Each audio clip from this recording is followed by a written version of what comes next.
बहुत समय पहले की बात है।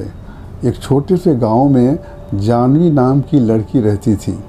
उसके पिताजी एक छोटे किसान थे और माँ एक गृहिणी थी जिनका स्वास्थ्य खराब रहता था। जानवी ही अपने माँ की देखभाल और खेत में काम करती थी। जानवी बहुत सुंदर थी और दयालु भी थी। जानवी के पापा फूलों की खेती करते थे। जानवी की माँ दिल की रोगी थी।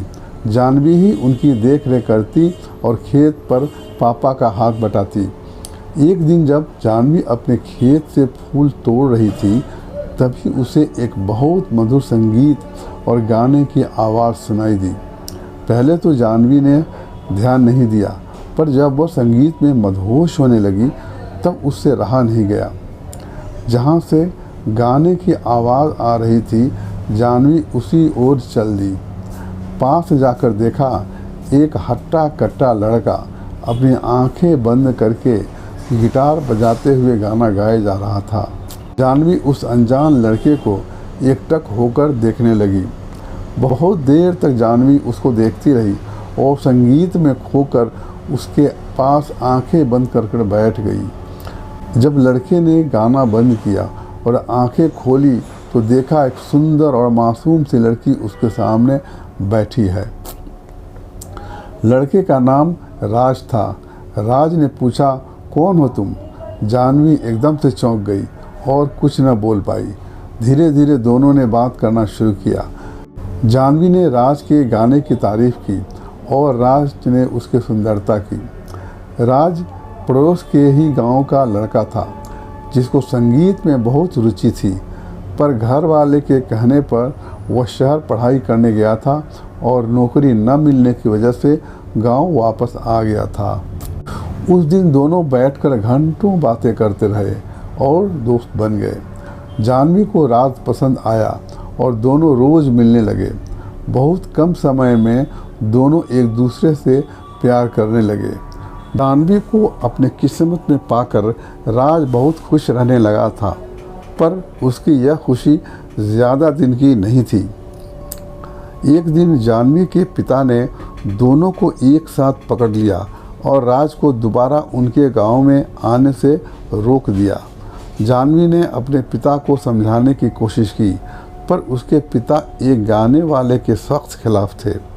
जब जानवी की मां को यह पता चला तो उनकी तबीयत और बिगड़ गई। इस बात से परेशान होकर जानवी ने राज से फ़ोन पर भी बात करना बंद कर दिया। राज ने मायूस होकर गांव को छोड़ दिया। देखते देखते समय गुजरता गया और जानवी की शादी की बात चलने लगी, पर जानवी अब तक राज को भूल नहीं पाई थी। उसको राज का वह वादा याद आता था जो उससे करके गया था, चाहे कितनी भी वक्त लग जाए। मैं एक दिन कामयाब होकर तुम्हें लेने ज़रूर आऊँगा। मैं मरते दम तक बस तुमसे ही प्यार करूँगा और तुम मेरा इंतज़ार ज़रूर करना। कभी कभी जानवी को लगता कि राज उसको भूल गया है और कभी कभी लगता वो जल्द ही वापस आएगा। न जाने कितनी बेचैनी और दर्द में जानवी जी रही थी। न वह किसी से कुछ कह सकती थी और न अपने प्यार को भूल सकती थी। एक दिन एक लंबी सी गाड़ी उसके घर के बाहर रुकी जिसके पीछे गांव के बच्चे दौड़ रहे थे। इससे पहले गांव में इतनी महंगी गाड़ी कभी नहीं आई थी। गाड़ी देख कर के मोहल्ले के लोग जमा हो गए। गाड़ी से एक खूबसूरत सा बंदा उतरा और आराम से घर के गेट खोलते हुए जैसे ही अंदर घुसा जानवी ने उसे पहचान लिया। वो राज था। जानवी राज को देखते ही दौड़कर गले लग गई। जानवी की माँ अंदर लेटी हुई थी। राज और जानवी दोनों गले लगकर रोने लगे। दोनों एक दूसरे के प्यार को महसूस कर रहे थे।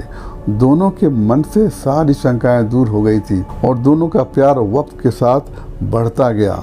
जानवी के पापा से राज ने उसका हाथ मांगा और जानवी की मां का इलाज बड़े शहर में करने का वादा किया। राज शहर में बड़ा गाने वाला बन गया था। उसके गाने टीवी पे आने लगे थे। आज उसके पास सब कुछ था जिसको जानवी के पिता ने कभी देखा तक नहीं था। उसके पास शहर में कई बंगले और कारें थी। जाह्नवी के पिता इस बार राज को मना नहीं कर पाए और दोनों के प्यार को देखकर झुक गए और दोनों की शादी धूमधाम से करा दी। जाह्नवी और राज अपना पूरा जीवन खुशी खुशी बिता रहे थे और जब वह शहर से बोर हो जाते तब वही उस खेत के पास आते जहां वो पहली बार मिले थे। राज गाना गाता और जाह्नवी उसकी बाहों में संगीत का आनंद लेती। दोनों ने धरती पर ही स्वर्ग बना लिया था।